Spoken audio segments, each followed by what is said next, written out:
Hello again, and thanks for coming along. I've got a selection of beautiful flowers here in my workshop today, and I'm ashamed to say that I grew very few of them. I've sourced these beautiful dahlias from a grower here in Devon, Pink Cottage Flowers, and then Phoebe from the Good Grub Garden, who I've bought flowers from before, has got me all the other beautiful things. They're going to go with those dahlias for some wedding arrangements that we have to do for a wedding this weekend. I want to do an awful lot of the floristry at home in the studio, so that when I go to the church and the reception venue, it's just a case of really finishing things off, correcting things that have moved in transit, and just adding a few of the more delicate flowers that I didn't think would travel so well. You join me in my studio here in Devon, and I'm about to make some milk churn arrangements for a wedding tomorrow. And I thought I'd make another video on this because the video I made was 12 months ago, and I've had many messages about the mechanics. So this bucket, which I will link because on countless times I've shared the link, is an ice bucket that is readily available on Amazon. And I'm sure there are many other ice buckets that would fit a milk churn. Now, I've warned everyone who's requested information on these that these do not fit all milk churns, and I have a very good example here because the two milk churns I have here have a larger opening, and these would just slip right through. Now, the milk churns I'm using to create the arrangements are not the milk churns that are going to be at the venue. So I know that these buckets will fit those churns. But for the purposes of being able to get a feel of what an overall churn arrangement would look like, I'm using my very old churns. Now, these old churns have a much larger opening, and they actually fit a galvanised bucket. I don't know why this bucket has holes in it. Came to me like it, but the other one doesn't. So it's a galvanised bucket. So you could, if you have the older milk churns, have a galvanised bucket in there. So I'm just using a galvanised bucket to help support the ice buckets that will be actually at the venue, just so that I can get a feel of the shape of the arrangements that I'm making. And also, because I'm making two, I want to put them side by side. So the milk churns are going to be against a wall, so I will be concentrating on decorating the front of them. So I shouldn't need to go around the back and worry too much about that. I've got some other videos coming up, they may have already been, which is the same wedding, making all around I think I make an urn arrangement and a pedestal arrangement. So if I've already put those up, I'll link them in the description for you as well. So this is a lovely green and white wedding that we're going to be doing. I don't think you can see me, I've got you focused on the churns, because that was one thing I noticed in my last video, was that you didn't really get to see the churns so well, so I'm trying to rectify that this time. Now, usually I use a lot more greenery, but we are right at the latter end of September now, and a lot of green is not green anymore. Now, I would love to be doing an autumnal wedding today with burnt oranges and bracken that's going a golden colour, but I'm not. I'm doing a white and green wedding. So I have limited greens, but hopefully it will be enough to give the white and green feel. So champagne bucket with the water and chicken wire, and that's sat temporarily within a galvanised bucket, because evidently you wouldn't want to fill a milk churn with water because it would be extremely heavy and very cumbersome, very tall to move. You know, you'd need a very tall van. I can obviously take my arrangement out of the bucket and then out of the churn and travel it like that, and it takes up a lot less room.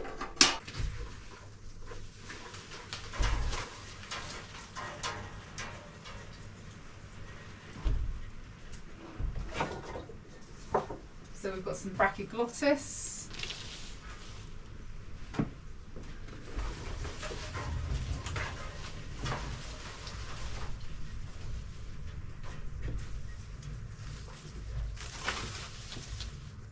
some mint.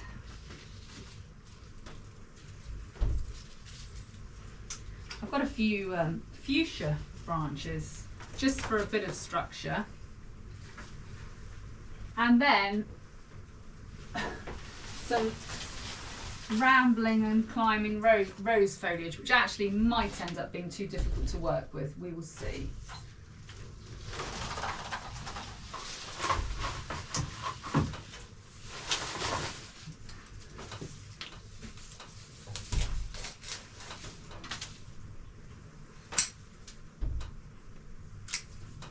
This is from my dad's garden, and this is a shrub that has yellow flowers in the spring, but forgive me, I don't know what it is.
I'm actually just going to pop tape my wire on ever so slightly.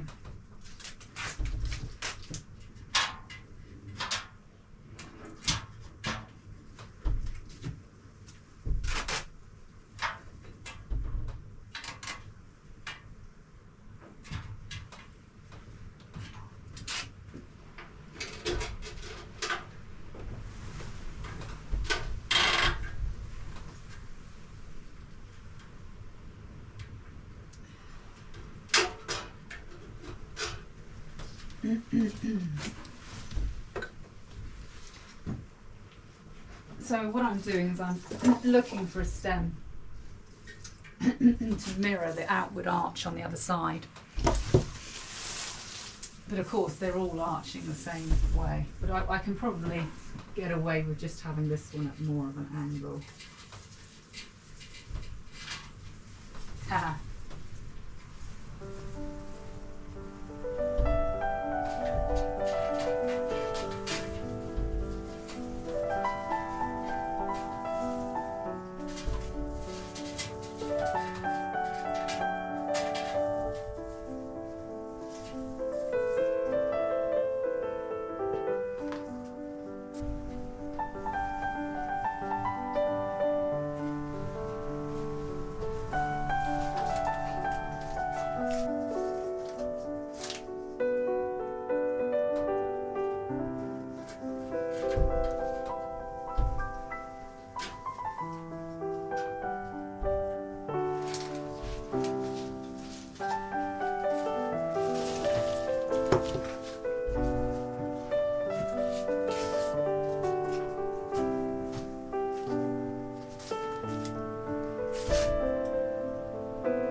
The milk churns are at different heights, but obviously they won't be at the venue, but it's just throwing me ever so slightly here, and I can see one arrangement ending up being much taller than the other. Hopefully it won't be.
We'll save a little bit of foliage for putting in the end, but I've not gone too heavy on the foliage.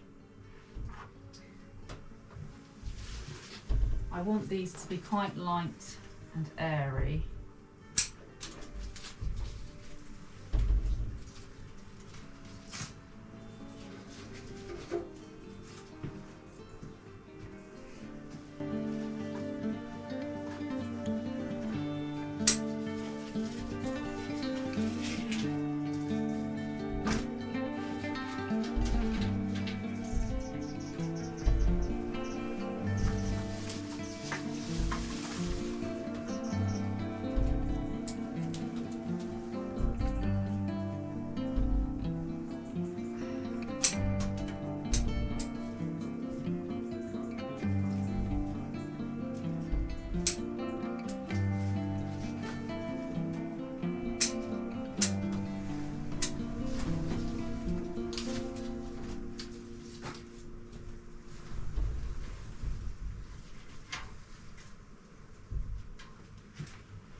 quite likely the flower will have come off of this anemone by tomorrow because they don't have a particularly long vase life.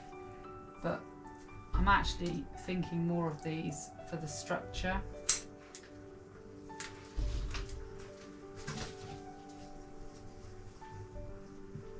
So they have a lovely seed head.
Need to move the ivy because it's taking my eye away. Oh, this has come out of the bucket anyway.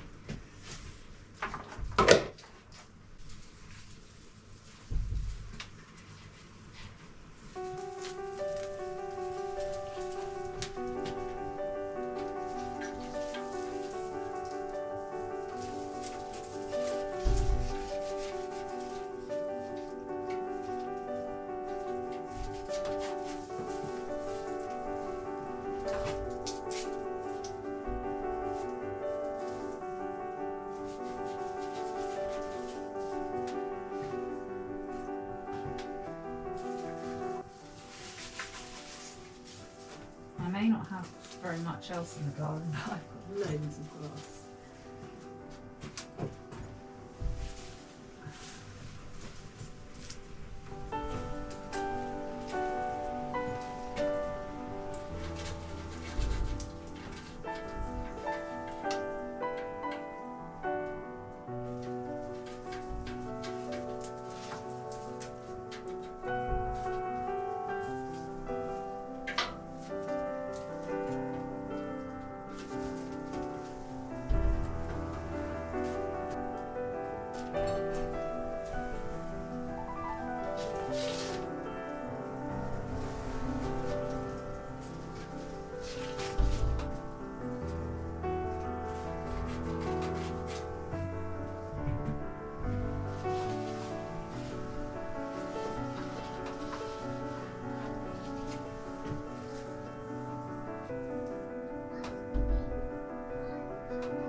I want them to be three-dimensional. I don't want them to be poker straight upwards, because that's not very naturalistic. It doesn't really fit with my style.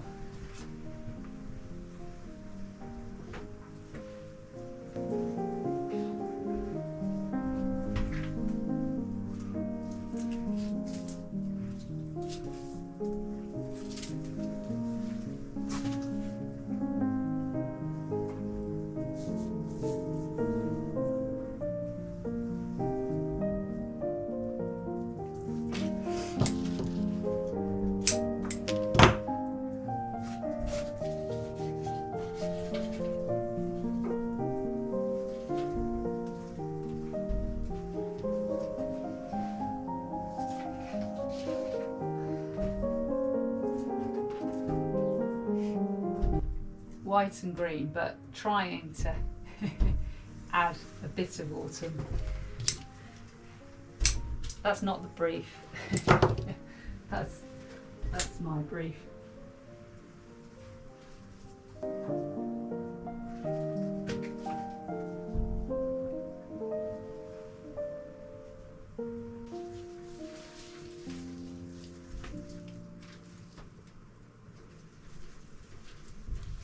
Now we'll really start to inject the white in.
We'll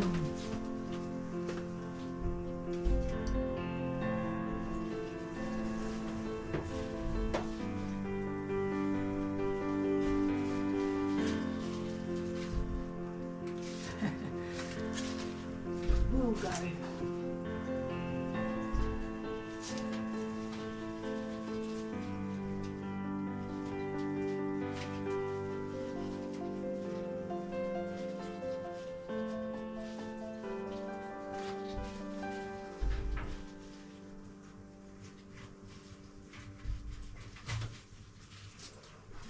God, that took some persistence, some perseverance.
tie the ivy onto the handle ever so slightly to hold it in place, but obviously this isn't the milk churn and I won't be travelling in the milk churn, so I'm not going to do that now.